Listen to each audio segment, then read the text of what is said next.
بنا کر رب وحدہ لا شریک جنت میں بھیجے گا، تو پریشان نہ ہو۔ تو یہ چیزیں حضور علیہ الصلوۃ والسلام نے بیان فرمائی۔ اب آگے تیسری چیز اللہ پاک جل شانہ نے ارشاد فرمایا وَلَا تَلْمِزُوا أَنفُسَكُمْ، ایک دوسرے کو تانا نہ دو۔ ہم لوگ تانے مارتے ہیں ایک دوسرے کو، تانا دینا، عیب لگانا اور برے افعال اور کردار کسی کی طرف منسوب کرنا، لعن طعن کرنا، اس سے منع فرمایا گیا۔ حضرت ابو دردہ رضی اللہ تعالیٰ عنہ روایت فرماتے ہیں حضور علیہ الصلوۃ والسلام نے ارشاد فرمایا بہت زیادہ لعن طعن کرنے والا، یعنی جو ہمارا آج کا معمول ہے، ہم تانا دیتے ہیں، لعنتیں بھیج دیتے ہیں، تو حضور علیہ الصلوۃ والسلام نے فرمایا لعن طعن کرنے والا قیامت کے دن اس کی نہ گواہی قبول ہوگی نہ وہ شفیع ہوگا۔ یعنی ہم لوگ تو یہ چیز مانتے ہیں نا کہ اللہ تبارک و تعالیٰ وہ گواہی کا حکم دے گا، وہ گواہ پیش کرو،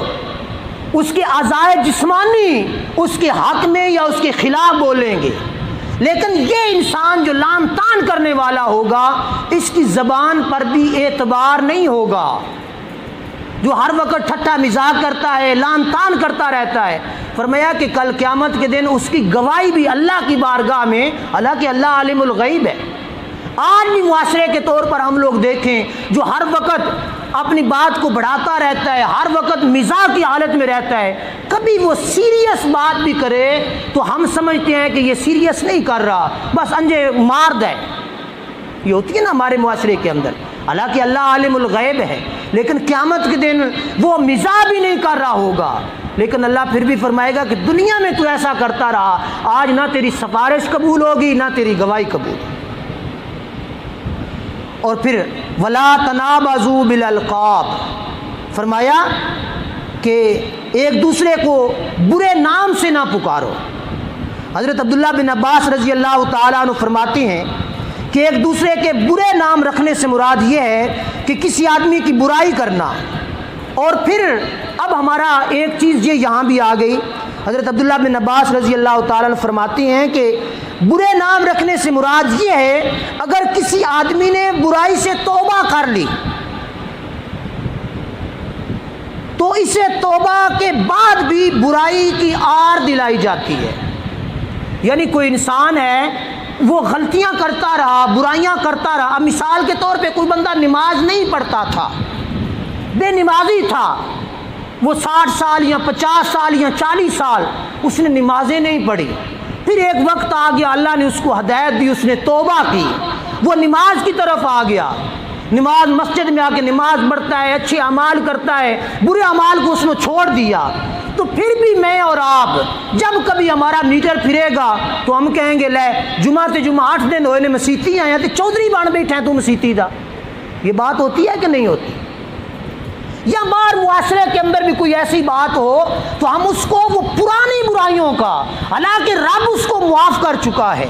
رب کی بارگاہ میں وہ تائب ہو چکا ہے،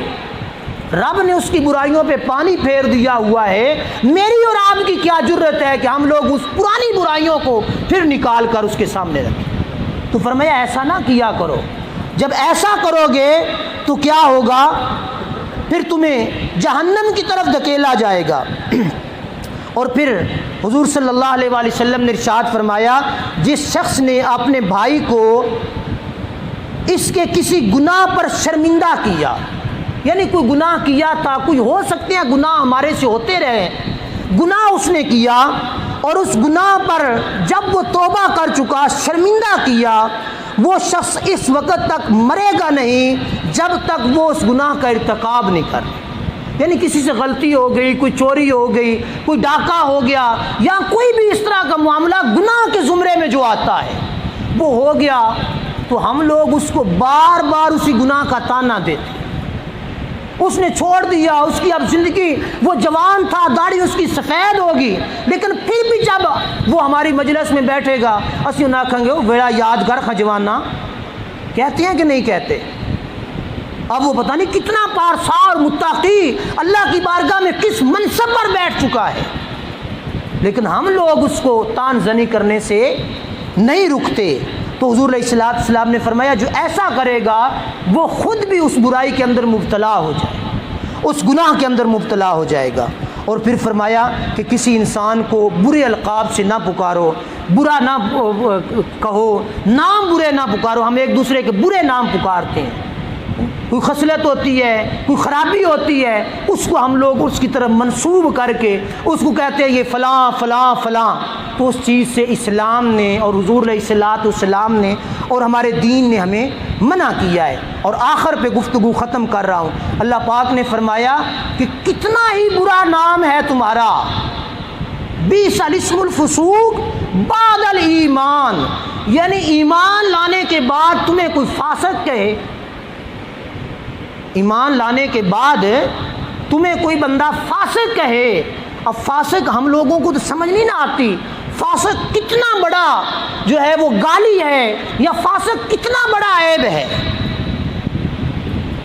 جو ہمارے ہاں ہم لوگوں کو نہیں سمجھ آتی۔ یعنی ایماندار ہو کر بے ایمان ہونا، ایمان لانے کے بعد اللہ نے فرمایا کیا تم میں سے کوئی بندہ پسند کرے گا کہ تم ایماندار بھی کہلاؤ اور ایماندار کہلانے کے بعد تمہیں کوئی فاسق اور فاجر کہے؟ یہ فرمایا کہ کسی انسان کو یہ پسند نہیں ہونا چاہیے۔ تو جب فرمایا تم ایک دوسرے کا مذاق کرو گے، عورتیں ایک دوسرے کا مذاق کریں گی، برے القاب سے پکاریں گی، برے طعن زنی کریں گے، یا اس طرح کی جتنی بھی چیزیں ہیں تو یہ ہوں گی، تو کیا ہوگا؟ اب رب کہہ رہا ہے، میں نہیں کہہ رہا یا کوئی اور نہیں کہہ رہا، رب کہہ رہا ہے بیس الاسم الفسوق بعد الایمان، ایمان لانے کے بعد تم نے فسق کر لیا، تم فاسق ہو گئے، فاجر ہو گئے۔ اور پھر آگے آخری چیز اللہ تبارک و تعالیٰ نے فرمایا جو لوگ ان تمام افعال سے توبہ نہ کریں گے، یعنی ہنسی مذاق کیا، برائیاں کی، لوگوں کی برائیاں کی، معاشرے میں لعن طعن کیا، ان سب چیزوں سے اگر اس بندے نے توبہ کر کے رب کو راضی نہ کیا تو کیا ہوگا؟ وہ پھر ظالم گردانا جائے گا۔ قرآن مجید برہان رشید نے اس کو ظالم قرار دیا۔ تو ہم لوگ اپنی زندگیوں کا مطالعہ کریں، ہم لوگ اپنے آپ کو اللہ کی بارگاہ میں مقبول کریں۔ یہ چھوٹی چھوٹی چیزیں ہیں، میں نے یہ آج پورا یہ جمعہ چھوٹی چھوٹی بظاہر چیزیں جس کو ہم لوگ کہتے ہیں، معاشرے کے لحاظ سے ایک دوسرے کو مزاح کے طور پر یہ چیزیں جو ہم لوگ کہہ دیتے ہیں اور عرف عام میں ہم لوگ زیادہ کہہ دیتے ہیں،